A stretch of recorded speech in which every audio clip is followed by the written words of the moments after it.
దుర్గమ్మ పైకి ఎక్కే దారి అన్నమాట ఇది. పక్కన ఉంది రోడ్డు ఉంది. ఈ రోడ్డు స్టార్టింగ్ మళ్ళీ ఇక్కడ రావాలి.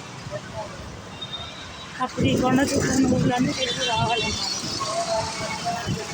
ఈసారి తిరిగి వస్తేనే గిఫ్ట్ వేసినాం కదా.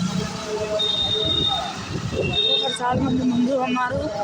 ఎంతమంది ఉన్నారు రేపటి వరకు ఉంటుందంట.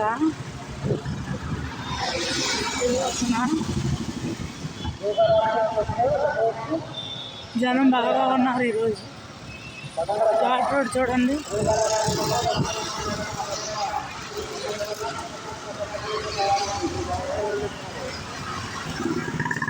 కృష్ణానది చూడండి ఎంత ప్రశాంతంగా ఉందో. ఆ అమ్మవారిని స్మరణ చేసుకుంటూ నడిస్తే టైం కూడా తెలియదు. సంవత్సరానికి ఒక్కసారైనా నడవాలి ఫ్రెండ్స్.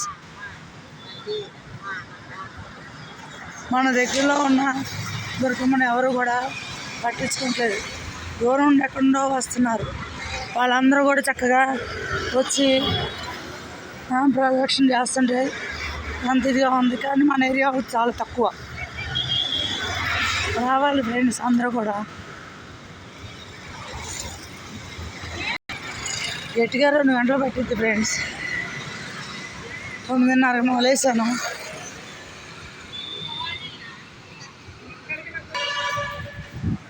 బ్రిడ్జి కూడా ఉంది. పైన ఫ్లేవర్ కింద నడుస్తున్నాము. ఆ స్వామివారిని అమ్మవారిని తెలుసుకుంటూ నడిస్తే టైం కూడా తెలియదు ఫ్రెండ్స్. లలితాదేవి సహస్రనామాలు చదువుతూ నడుస్తాను. ఇంకా మొదలు పెట్టలేదు, మొదలు పెడతాను. చూడండి ఫ్రెండ్స్ ఎంతమంది ఉన్నారు.